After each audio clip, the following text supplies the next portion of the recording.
Yeah, it's been quite some time. It's been, since like a few years since we started like working with your services, and it's definitely helped me gain new audiences, new fans, some many new opportunities to find similar folks who love horror and do creative passions within the horror genre, and Yeah. it's allowed me to just keep going and keep finding new ideas and finding new avenues to put my material to new listeners. Well, your music is awesome because it's very different from the rest, right? Because it's like you use the resources of nature, the sounds you work with, right? How is your process Yes. to create It's it clip? it's different each time. It sometimes varies by different album and by different mood. Like there's Yeah. certain albums where I decide to go for an organic feel or a more earthy feel. There's other albums where I've gone for a more synthetic and more atmospheric and very hard-hitting feel. So some albums I will incorporate more guitars and more electronic sounds and instruments and samples. Other albums I would use more senses of field recordings and use and incorporate more organic instruments such as percussion or like regular piano or Yeah. acoustic instruments to give a different sound. Hmm. And what would you say is your evolution as a musician from where you started to where you are now at? It's interesting because I come from a classical music background. I Hmm. Yeah, I primarily have know. studied classical growing up, and and I think just over the years have just found interest in many different artists that have done things differently. Hmm. Avant-garde musicians and composers who have thought outside the box and who haven't locked themselves into one style, and those who have treaded new sounds and styles where they were not afraid to take risks or sound different or sound Yeah. very out of the ordinary compared to their peers. Hmm. And who would you say is your major influence? It's tough because I have so many major influences. Yeah. As far as like classical influences, I mean, I've always admired the process and the works of composers like Schoenberg, Yeah. Stravinsky, or John Cage, Penderecki, Shostakovich. I mean, those who have not done music just to impress people with many Yeah. notes, but those who have, blurred the lines of tonality and those who have taken tonal sounds and out of a complete context and just to create something more terrifying and more viscerally disturbing to the listener. Yeah, I guess we can apply that to all kind of art. When it's visceral and it's because you feel it, then it's something completely different, right? Yes.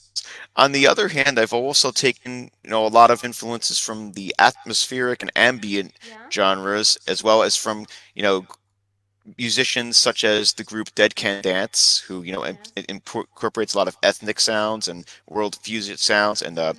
early Depeche Mode when they started to experiment with Yes. Yeah. synthesizers, away from their pop music sounds and more into the ethereal territory. That's also been a very big influence on my keyboard's Hmm. textures and um, you know styles of layering that I've used in music throughout the years. Hmm. And can you tell me a bit about your last album? My newest album I will tell you about is called Autumnal Apparitions. It's Yes. uh it's my brand new release, which I just released this Yes. October. It's on CD and vinyl, and it has 7 tracks. What's different than this album from my last album was this album I decided to put the guitars on the back seat and put percussion and keyboard as the main instruments for the Okay. release. Yeah. I wanted to take a step away from my previous album, Four Doors of Your Deepest Fears, which had more metal and industrial influences to serve throughout the basis of most of the tracks. Whereas Hmm. this album is strictly atmospheric and focuses on the keyboard textures and goes into the more spacey, you know, very horror film score aesthetic. Hmm. That's great. I'm thinking, what kind of movie could you link your music to? Like for I, people who's listening to us, to so they can get an idea of how your music is. What kind of I mean, movie do you have in mind? I would primarily say a movie like 80s horror movies, like Hellraiser or Fright Night or Yeah. Cool. anything with a lot of synths, like the movie Life Force, like some of the more you know like orchestral sounds, but then also some more of like the very like spacey like robotic sounds that sometimes come throughout too. So Yeah. primarily a lot of 80s horror movies is my biggest influence as a writer and as a composer. Hmm. Maybe like some industrial Some light influences, maybe. industrial. I Mm-hmm. would say some light industrial, like early Nine Inch Nails, or I would say perhaps Tangerine Dream, like where it was more spacey and less Yeah. focused on like the less dancey, like not industrial to the vein of like Ministry or Yeah. Yeah. like that vein, but something Mm. more like more textured and something that takes you to a different place when you put the headphones on. Then maybe more than a movie, it would be something like for a video game, for In example. some cases, I've gotten those comparisons too, like from video games.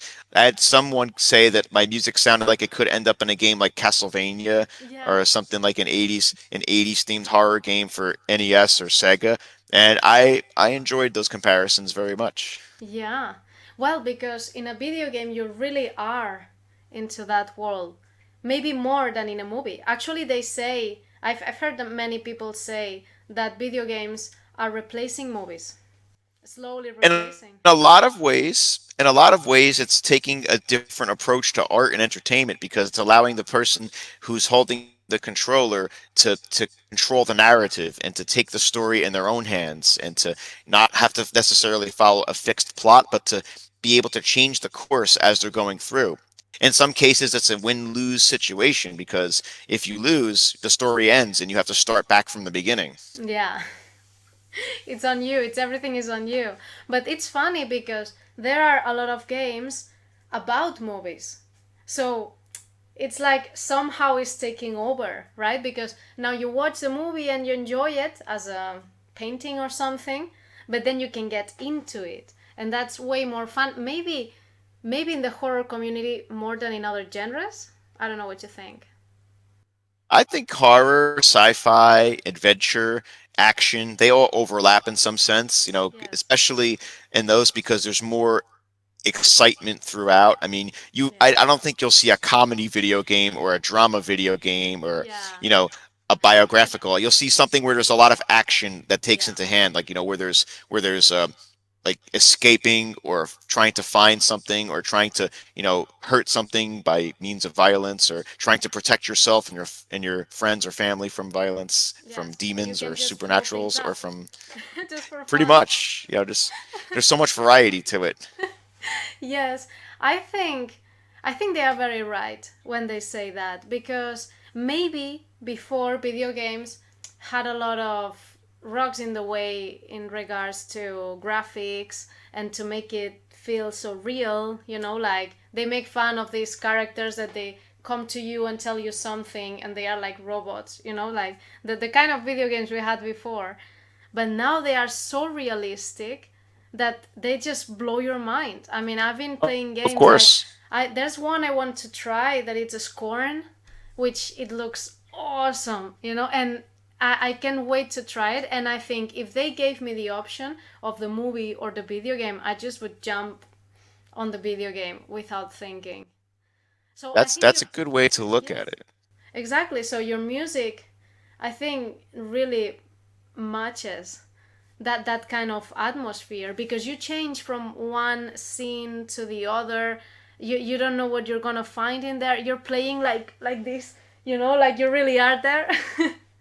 So Yeah, I and don't know. also like the textures that I make in some of the material has like a very transitional feel. Like when you're like in a transition of a game where it's like going from one scene to the next, I Yes. try to make that anticipation stay sometimes on a certain track where it's allowing you to wait and to build up suspense. It's not all about jump scares, but it's about anticipation and suspense and Hmm. leaving you listening and wondering. That element of wonder sometimes is more frightening than the actual event that takes place. Hmm. And is there any album or maybe tracks that you try to tell a specific story, or is it abstract in most of them? Well, I mean, on this album, for example, my first track, "The Cloak of Twilight," I tried to go for the vampire sense. Like, when you think of 80s vampire movies such as Fright Night or The Lost Boys, or Yeah. even earlier movies like Salem's Lot, like the adaptation of the Stephen King movie. I try to think of those scenes where the vampire is slowly approaching the window and it's like very foggy and very dark, Yes. and the scenery builds up, and then you start to see the vampire just appear in the window or in the dark, and the shadows start to creep up around the victim, and it starts to have that very climactic feel. Hmm. Yeah, I think of course, because the concept is different depending on what kind of monster you're talking about. Like, I guess, for example, do you have something that, because you say in this one you work with the vampire concept, but for example, how would that be what would be the difference if they were demons, for example? How do you work with Well, that concept gap? that's very interesting. I think about the imagery. I think about the sounds. I Yeah. think of when I think about the type of archetype that you're describing, whether it's a vampire or a demon or a zombie or a monster. I think of vampires because it's more like spacey and floating. Like they can fly, they can shapeshift and disappear and appear. As a Yeah. demon, I think of something more abstract in the sense that a demon can take any shape and that it doesn't have like a fixed look.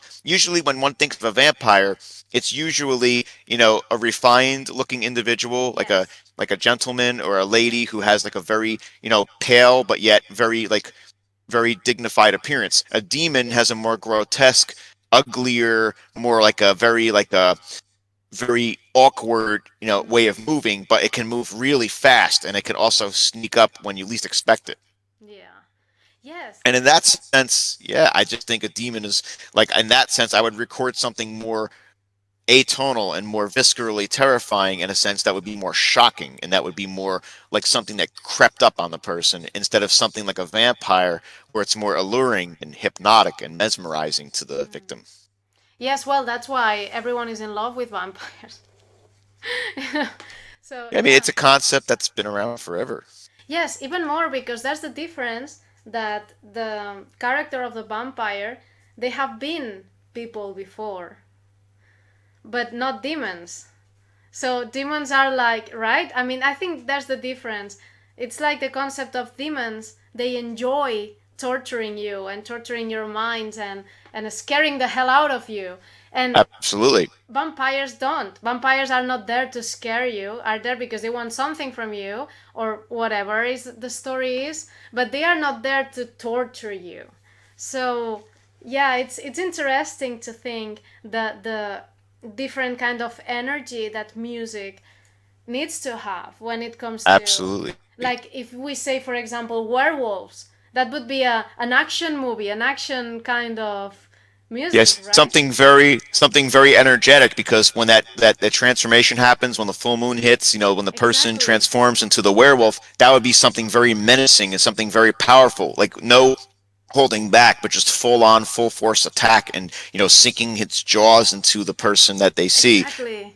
biting them and like, gouging. Like that would be something very menacing. When they transform back into a human, that's when it can get more calm and more reserved. That's an interesting concept I have not explored yet, but I think werewolves is definitely something I would love to explore in a future setting.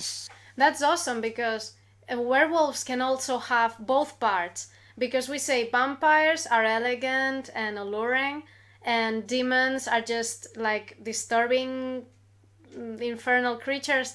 But werewolves have both because we have, Yes. yeah, I mean, we have the disturbing kind of werewolf. Like, I don't know if you've seen this movie. Well, I'm sure you have, but Anthony Hopkins and Benicio del Toro, and that Um. it's an old movie, huh?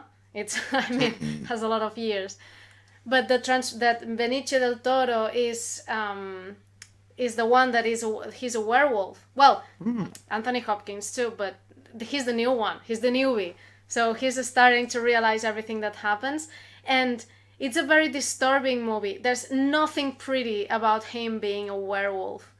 Even the Yeah. transformation in front of everyone. They lock him in an asylum, and he starts transforming in front of everyone. It's like yeah. That's pretty awesome. I mean, I have to see that. I mean, the movies that I've grown up on were like the original Wolfman with like Lon Chaney Jr. And then I've also seen like the original The Howling back when I was in my teens. I had Yes. that on VHS and I watched it. It was great. And then I've seen like American Werewolf in London Yeah. way back when. That was another great classic. And Yeah. then Jack Nicholson movie Wolf when he played that was pretty Mhm. awesome as well. But I Yeah. also like the movie Trick or Treat, the one that Yeah. came out in the 2000s, where they see the girls like that turned into werewolves when they lured the boys in, and you thought the men was going to be the predator, but it turns out he was the Yes. prey all along. That That's was really awesome. fun. Yes. That's fun horror, right? Yes, Yes. So no, that's an interesting thing to think about, right? How, because sometimes we don't appreciate what the music is doing in a movie, in a game, in whatever you're enjoying. But there's always someone like you working behind that. So it's always interesting. It's interesting to think, how do you come up with the concept that you want to express? yeah, Because it depends a lot on absolutely, the user's experience, so to speak, definitely. right? Absolutely. I mean, a lot of it's based on, my personal like nightmares, night terrors, and episodes of my younger years. I had, deep episodes of where I would go through weeks of night terrors and nightmares, and have sleepless nights and insomnia that would lead up to like lots of pent up anxiety that would pent up for a long time until I came to Yes. embrace those fears. In my teens, I started to embrace those fears and use those fears to have my creative passions, enter different areas. I mean, I don't do it now, but I used to write horror stories on paper and just scribble out my thoughts and make up my own Yeah. characters based on my fears. And eventually, I realized the stories were just not really good because I'm not a talented writer. Like, I can't write as far as like having a plot and having a setting because I sometimes jump around too much out of order. But I Mm-hmm. learned that I could put that to music and use that in a different sense that would capture listeners in a way that I could Mm. you know relay those messages, but in a way that's more to a direct point. Yeah. Well, it makes sense because the mental process of creating music and creating a plot, a novel or something like that, it's very different. I mean, Oh yes. exactly. Your creative process cannot be both ways. Well, maybe there will be No, out some no. genius that can do it, but normally we our creative processes just work one way. It's like, to me, I cannot write either. I mean, I've written a paragraph and I'm already bored of myself. It doesn't Yes, matter. that's it. Yes, everything I have in my mind, it doesn't matter. I just can't go ahead with it. When I draw, I know many people that draw and they take like months to make a drawing. If I take 3 minutes, I'm making a huge effort. I mean, my drawings are just sketches, all of them, like prr boom, prr boom, prr boom. So I can't do anything that takes me longer. Like, I have a squirrel brain. A teacher of mine told me, "You have a squirrel brain," and I thought that was an insult. I thought he was telling me I was short, But what he was telling me is that I jumped from one branch to another in 2 seconds. I can't focus for too long in something, so I wouldn't be able to do any music either because I I appreciate that so much that you can just put the effort to tell a story through music. That's awesome because you play Thank you. with all the emotions and all the sensorial spots of people, right?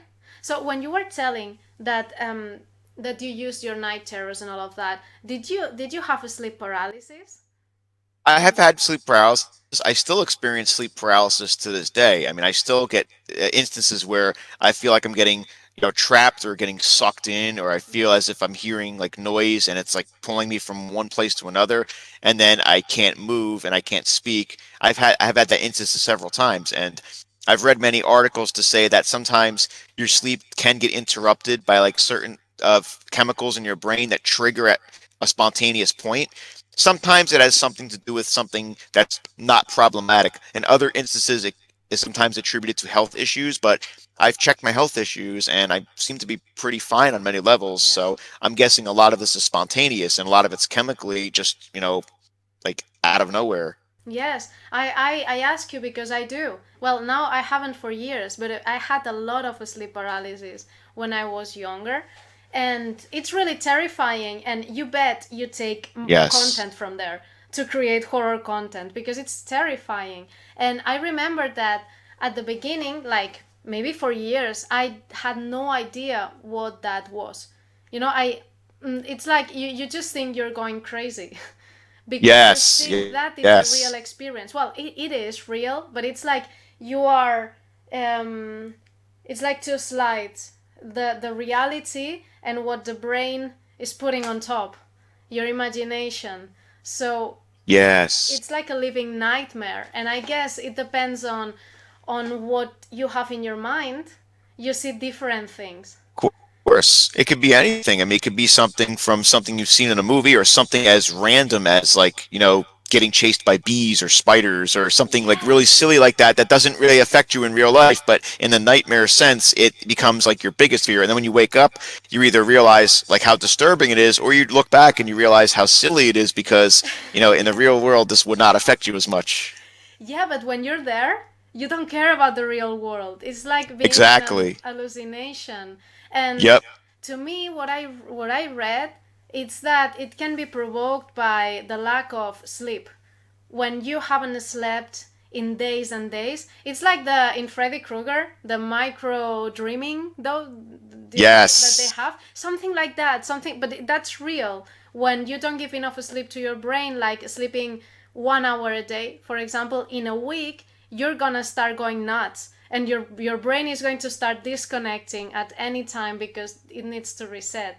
So I Oh, think of that was course. the reason what was happening to me, because I realized that I couldn't sleep, and when I was like 3 or 4 days without sleeping, that happened always, clockwork. It always. And I even learned to how you say it in English, like to preview it, to know that it was going to happen. It's like, Yeah, that absolutely. Like expect it, but then when it happens, it's still scary because when it's yes. still happening, it still hits those sensations. Yes, to me what happened is that I would lay down like in the couch or anywhere, like not to like at nighttime, but like now I'm here and I'm starting to fall asleep, for example, I started hearing this buzzing in my ears, but like if they were Mm-hmm. bees, but very Mm-hmm. strong, like everything was like shaking, and I knew that was going to happen. It's like a dissociative point between your body, or like your physical brain, and your In mind. your Your body. mind is completely Mm-hmm. awake, but your brain is saying goodbye. I'm Yep. going to sleep. I don't care what you want. And this is buzzing started, and I knew I was going to fall in a sleep paralysis, and it Mm-hmm. was like that. I couldn't move, and I started seeing things around me. So it's terrifying. It's terrifying. Yes. Have you ever had an out of body experience where you floated out of your body? Yes. Yes, that you see yourself, right? Yes, I've had that several tap and instances. Yes. That's so Yep. scary too, because when that happened to me, I thought I couldn't go back. Like, this is it? I'm going to stay here forever? Am I dead? What's happening? Yeah, I'm just floating on the ceiling. It's Yeah, and sometimes you try to fly and try to move around because sometimes like you think, wow, this is interesting, but then like the minute you try to go somewhere else, it's all of a sudden you just pop back in, and all of a sudden you jolt up and you wake up.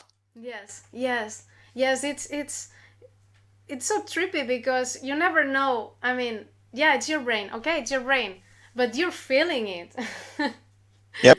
And I'm not an expert on lucid dreaming or out of body experiences, but I've heard of people and have talked to people who have tried it, like to induce it on themselves. And in some cases it has worked, but like I haven't had enough time or, experience to try that myself. But sometimes I'm like skeptical, and I'm worried that if I do try, it's going to make me really terrified or just put me in a state where I either can't come back or I might cross that line from sanity to insanity, and that has always kept me at bay at Hmm. trying certain things to alter that state of awareness. Me too, because I think that our mind sometimes snaps. So if it can happen without you doing anything, why provoking it?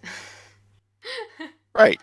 Some people can do it, and it leads to very good things. For myself, I feel like my creativity is a Yes. better catalyst to serve as to allow my thoughts to be purged when I need to purge those, dark thoughts that Yes. infiltrate at the wrong times or at the times when it inhibits my passions or inhibits my, well-being. Exactly, because it won't be the same a nightmare or an experience like that from someone that doesn't have all this horror content on their minds than we that was that we do. I mean, it's like my nightmares. When I have nightmares, they are absolutely terrible, and I dream with demons and with possessed girls around me and old houses, and I mean, they are horrible. And I'm sure my nightmares are not the same from someone who has never watched any kind of horror content because their mind don't have those images, doesn't have those images. So I think that's very interesting as a horror creator or a musician, a horror musician. So I think, yeah. Do you think you have those things still have an influence on your music, or is something you have left in your previous albums? Well, I think in my previous album, The Four Doors of Your Deepest Fears, I wanted to make a haunted house approach. I wanted to think of like a fictional haunted house of going into a place that hits your fears that are so terrifying that it changes your life. Like when Yeah. you walk out of that haunted house, your life and your perspective has changed forever because that house has hit your fears in a way that's either helped you conquer your fears or has traumatized you. Yeah. So it can go be perceived either way. And Hmm. several of my previous albums, like my one album that I had, Nexus Insidious, I wanted to go for an abstract approach where, like, two of the tracks were called The Reckoning and The Coven. And in those, I was inspired by more like a cult type of imagery. Like, think about Yes. when you walk into the woods and you appear upon the cult that wants to kill you or Yeah, wants yeah. to abduct you.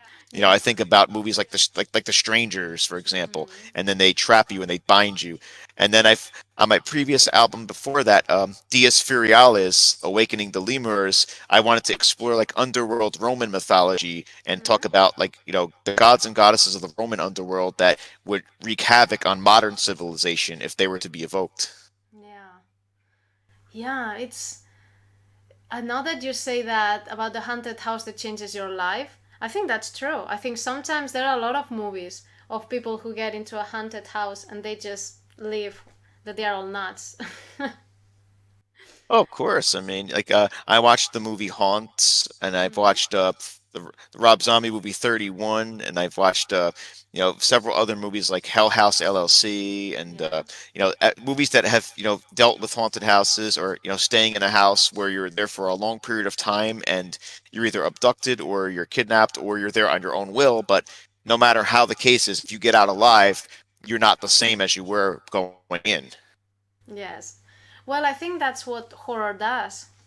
Horror just touches the right spots to, well, it's about fear. It's about being disturbed and being scared.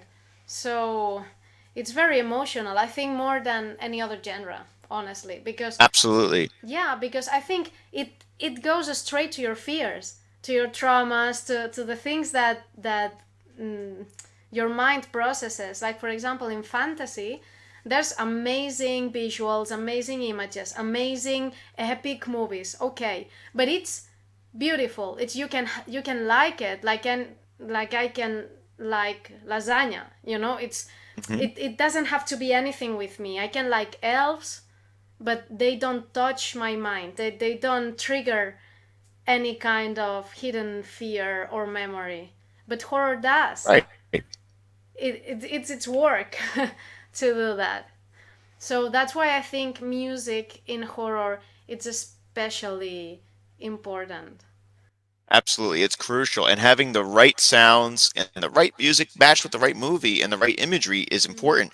Like if you were to take a popular song by, a group like BTS or like Imagine Dragons or like Taylor Swift and put that to a Yes, horror movie, it just would not work. It would sound very terrible.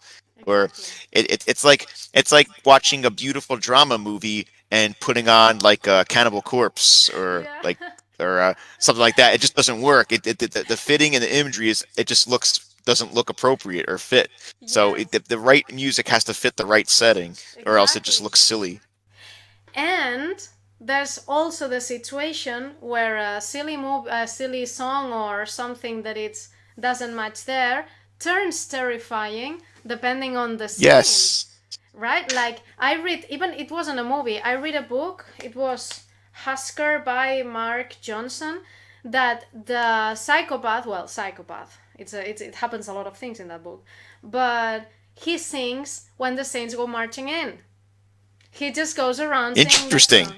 Yes, and it's a song that you would never say it's a scary, you would never say it's disturbing, but Right. when that guy is around just killing people and being demonish, in the book, even read it because you read when the saints go marching in. It's not even in my mind. I'm not even hearing it, but I hear it and I think, whoa, I've never listened to that song the same again. you know?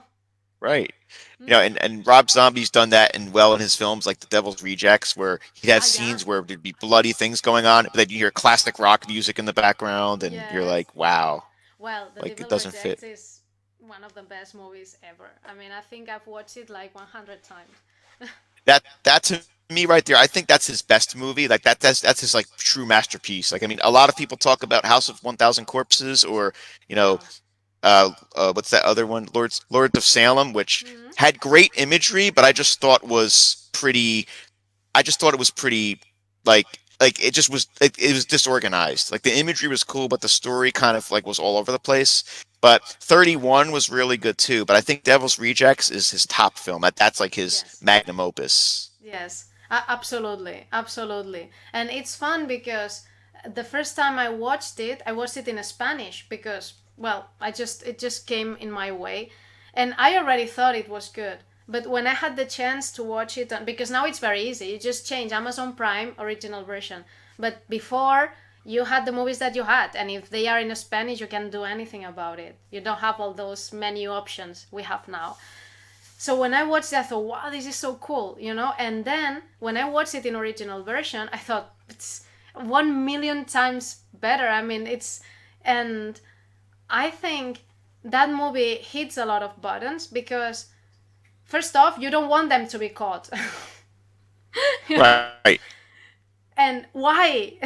That they're just a bunch of psychopaths, but you're just enjoying them so much, you know?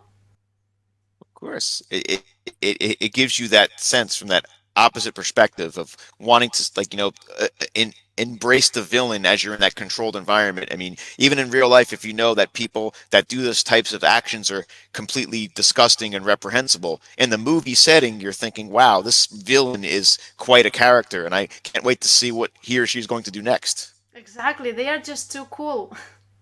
So, yeah, that's what it does to us. Like you can well, it happens to me very often that I'm on the side of the of the bad guy.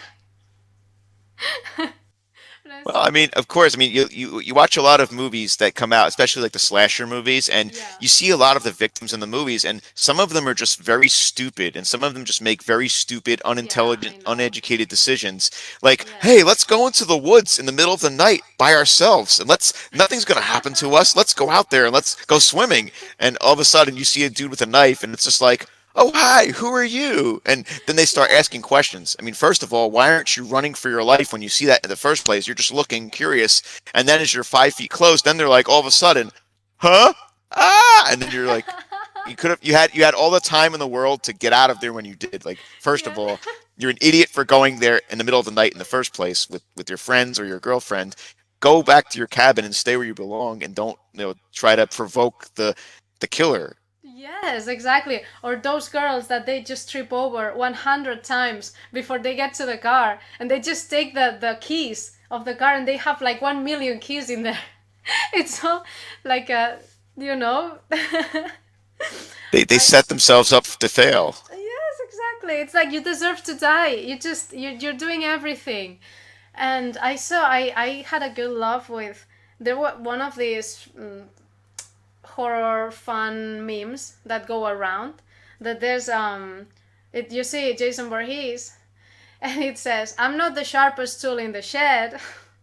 But those teenagers that keep coming back to the lake, they're just damn stupid. Of course. They drive by, especially like in the second and third Friday the 13th movies. It's like off limits. Do not come onto here. You know, campground shut. And then all of a sudden, okay, let's go into the woods and let's just like hang out and let's investigate. Let's find Jason and out of nowhere. And then all of a sudden, axe to the head or machete to the stomach. I mean, what else can you ask for? Yes, exactly. You got what you asked for. Like this, there was Yep. this movie, because Japanese horror is also quite disturbing, and there's this movie. I don't remember what was it. It's not a famous one. It's one of these movies that they just go in the shadows, you know. That Okay. it's. Do you know that there's this forest in Japan that it's famous because people commit suicide in there? They hang themselves. Yes, I've heard about that. I've It's a heard about huge that. forest. Tall trees, and people just go there to commit suicide. And many times the police, they don't even take the corpses because they go very deep inside the forest. So I guess Wow. they are there until they rot. I don't know. It's very creepy. So there's this group of teenagers, of course, that, that they go there to investigate at night, and they want to go to a certain point in the forest and come back, and it's kind of the Blair Witch Project with the camera. Oh, Yes, something like that. And that's pretty cool. And that's pretty like just creepy in general. Just to think about just the idea of like, people walking into a forest to kill themselves. I mean, that alone, that concept alone is disturbing. When you add to that like a story like on top of that, it can really just mess with your mind and take your mind yes, to those your unconscious dark places that instill that feeling of dread and that feeling of complete despair or disgust. yes, yes, absolutely. And there's all these stories that one goes crazy, one disappears, they start seeing, hearing noises and seeing silhouettes here and there. And when they don't think they're going to make it, but in the last time, because they start in a park lot. It's a parking lot that right there the forest starts. So the parking lot, it's like the spawn point, you know. What's messed up, speaking of Japanese horror, there was a movie I watched a while ago called As the Gods Will, and that was Yeah, a very disturbing movie. yeah. That was a very disturbing movie. It has a lot of fantasy and a lot of supernatural elements to it, but it winds up these children, these high school students have to go through these violent games, like Mm-hmm. these games where if they lose the game, they'll die. Similar to Oh, like how the Saw traps were, the Saw tests were, but I don't want to spoil that plot because it's a very, very in-depth film, and it like just watching it will really make you think that this is really clever, but it's really disgusting and really disturbing. A lot of gore. yeah. That's awesome. Yeah. I think Japanese horror, they play with another kind of um I don't know how to say, the things that stimulate people when they watch the movies, they're completely different, maybe because they had a different culture, different fears. I don't know, maybe a werewolf movie wouldn't work in there. You have to be demons and ghosts and this kind of creepy things. Yeah, like that's the kind of stuff that really that like a rat like really it gets you. Like you sometimes even in if you're in a controlled setting where you're suspending your disbelief and you're tuning out the outside world, that's when you can get hit your hardest and that's when you're watching and you could feel that sense of like anxiety and dread build up deeply throughout and by the time it's over, you're left with that on your mind thinking, "Wow, like this was really messed up. How did I watch this and how did I get through this?" But then you remind yourself that you're a horror fan, you can pretty much get through many things. Absolutely, we have the tools and the knowledge. Yes. Absolutely. We would get out of That's any the situation. Yeah, I mean, sometimes, when you think about it, horror gives you that like that fight, flight, or freeze sensation that you get in real life when your adrenaline picks up. And sometimes you realize in certain scenarios you can do better than some than in others because different things, different scenarios make different people either freeze, react, or retract. Exactly. Yeah. And also, I think that the horror community is so warm and so welcoming because we don't have taboos. We don't have, I mean, there's not of this kind of protocol, kind of hierarchy, because people just face more easily their fears. Like you were saying, you make music based on your fears, on, it's not like I cannot explain this because people cannot know this. No, I do, and I actually make my work out of it. So I think that that is healthy, and that is why the horror community has the character that it has. And I think that one of the things that you were saying is that they face their fears, and when something happens, the reaction is, what do we do? How do we solve this situation? Like the people that like Yes. zombies, they know what to do exactly. If a zombie apocalypse break loose, there are a lot of people in the world who knows exactly what you have to do. Look for water, look for the meds, look for Yeah, like the things that you have to usually prepare for. I mean, those things can not necessarily be attributed to real life zombies, but think about in real situations, like dire situations where natural disasters occur, or when war breaks out, or when horrible instances take place. I mean, there's things that a lot can relate to just by watching fantasy movies where zombies are involved. You think about several real life situations where you can apply those similar tactics to protect yourself and your loved ones as best as you can. Even if sometimes it's not practical, you still go down with a fight. You still try your absolute best. Don't give up or give in. Yeah, and I think that that is exclusive of the horror community. So Right. yeah, I think that that's why, because even me in my work, I always find, I mean, there's always that person, always, but in general, everyone is game for everything. Everyone wants to, sometimes when I had to, I don't know, to do something with people from other genres like fantasy or thriller, all of that, when you approach to talk to them, like, hey, do you want me to help you out with that because I'm gonna do this, they're like, why? you know no, there's not a why. But you go to a horror creator and you say, do you want, yes, yes, what do I do? You yet still haven't finished the sentence, that they are game, and that's so cool.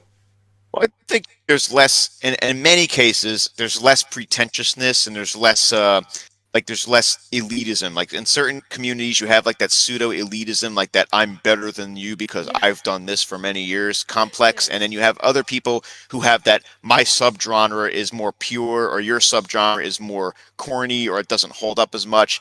And to me, I just think if something's well done and it has a lot of sincerity, you can do anything you want as long as you are sincere about it and you put your effort and your time into it and you comes from the heart. I think that's when you make something that really is good and that makes something that captures the viewer and they could say, "Wow, like this is impressive."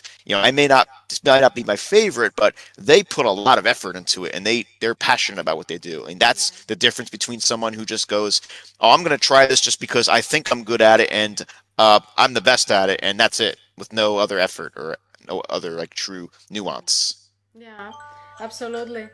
And I think, yeah, I think because you can see that sometimes there are people that just have an amazing content in their mind, but they need to polish the way they do it. But you can appreciate that that is awesome. Like, for example, with writers, that sometimes, I mean, maybe that person doesn't have the tools to make a perfect manuscript, or to or to edit it perfectly, or has some grammar errors, but the story is awesome. And when you better read that, or you read the draft, you say the idea is amazing, and the fact that that person doesn't have the tools to make it perfect like the best of writers doesn't mean that the content is not genuine, and it's good. Absolutely.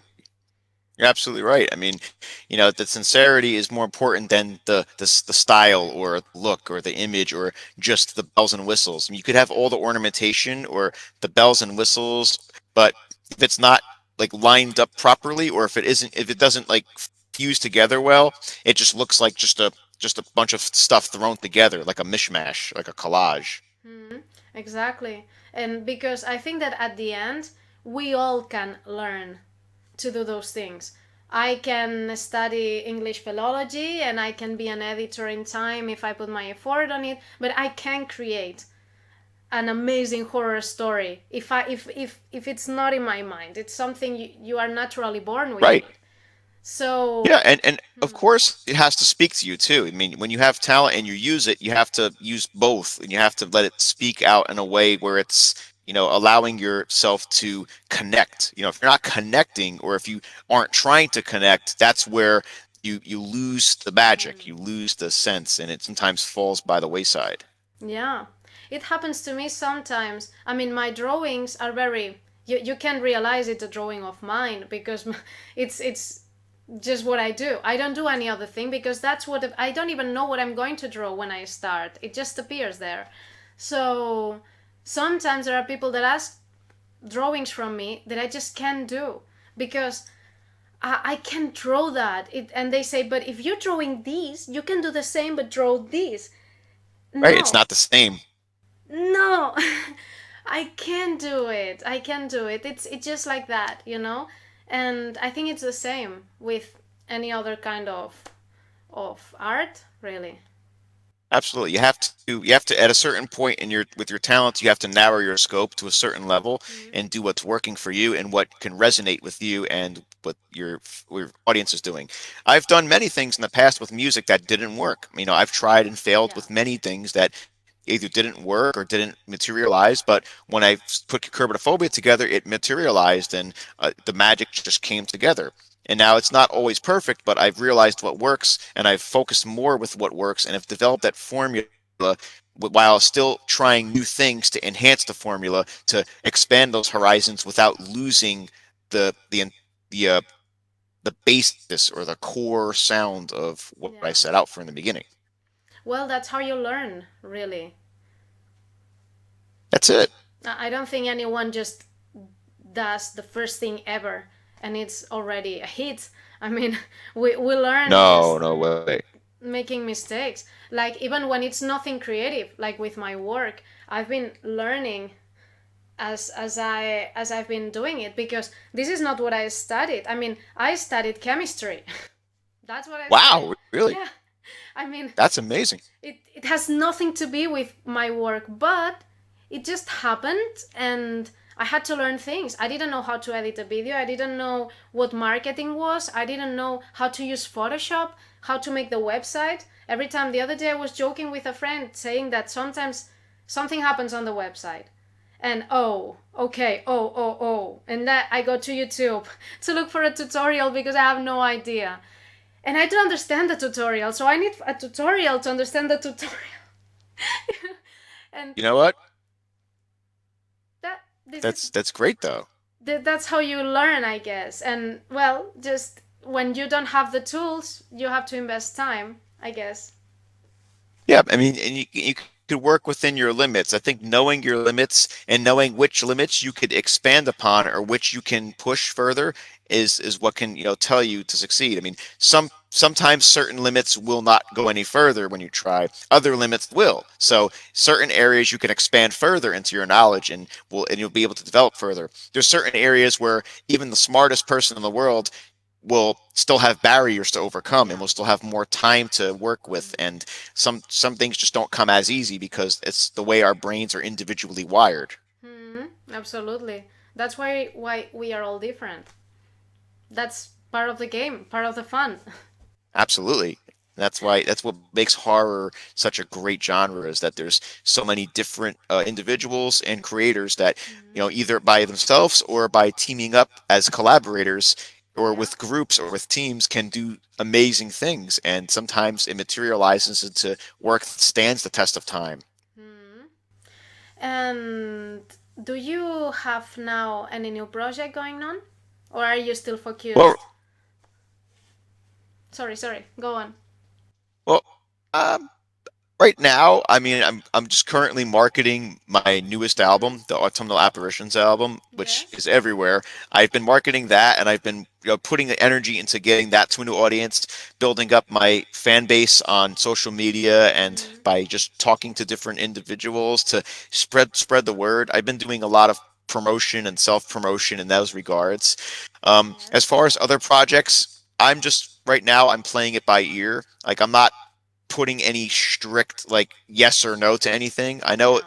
certain points I want to focus on my personal life and focus on my family and focus on, Yeah. spending time with that as well as my work as well because I do get very busy at times and I don't want to allow my work to be compromised by my creativity if the creativity isn't economically matching, Yeah. the income of my regular daily work. So I have to balance both and make sure that my responsibilities are fulfilled before I can go back to my creativity. Hmm. Yeah, I understand. It happens to me too. I want to do a lot of things, and sometimes I have to think, whoa, one bite at a time. But when the magic does happen again, and when I'm ready to put more music out, when I'm ready to record, that's when I do it. And I have to do it when I'm ready. Like I can't just contrive it and say, okay, in March I'm recording a new album. If I force it, it fails. But if I just spontaneously wake up one day, say it could be tomorrow, it could be next week, if I say, this new song jumped in my mind. Let's find some time when I have a gap in my schedule and I'll record. If it goes well, I can record more. If not, then I stick with that and maybe put a single out. But it's more spontaneous because I don't have a strict deadline. But that's the beauty of being an independent do-it-yourself musician is that you don't have to fulfill a contract. You don't have to answer to a boss or a record executive. You're just kind of working at your own pace. Or to compromise what you do for any commercial purpose or anything. If those opportunities come and I'm able to work with a different project or a video or a short film, but great, I absolutely will work with that. But that's why I keep an open mind as kind of a free agent right now, so I can Yeah. work with different projects without having to be exclusively tied, unless that exclusivity is doing something that can take me to a new level. Yeah. Right now, nothing like that has come along yet, so right now I'm just still playing it by ear and doing my thing as I do it on my own terms. I think that's the best you can do. Like this, you are doing Absolutely. both. And that's how you work on your creativity. I mean, There you go. that's art. That's how art works, right? Absolutely. Okay, and where can people find you? Where can they find your music? They can go on to my official website at cucurbitophobia.com Mm-hmm. and where they could find all of my music. All of my music is available on all digital streaming platforms worldwide, such as Apple, Amazon, Deezer, Spotify, YouTube Music, Pandora, or on my Bandcamp, where you can also buy direct digital downloads of all of my releases. I also have many releases on my Bandcamp that are exclusively available on Bandcamp that you cannot Okay. find on any digital streaming platforms. I also have some of my albums available on CD and vinyl on demand through my website, powered by Kunaki, so you can buy those albums Okay. there accordingly. And I also offer some perks of merchandise, such as limited edition T-shirts, which I might have throughout the year, but Oh, it's that's more cool. spontaneous rather than a fixed way. But yeah, cucurbitophobia.com is where you can go, and then on social media, you could find me on Twitter, where I'm more active, Instagram, Facebook. I don't have a TikTok yet, but I'm still thinking about it. Right now, though, just Instagram, Twitter, and Facebook are my main It's very fun. platforms. It's very fun But TikTok. I didn't want either before, and now I have to admit that I have fun with it. yeah, one day, one day when I cross that bridge, I'll be able to add that Yes. platform to the mix. But It's a the good other tool for platforms I'm more musicians. active on. Hmm. I think it's a great tool for musicians. Because when Good to people are think about. scrolling, they can't help hearing you. you know.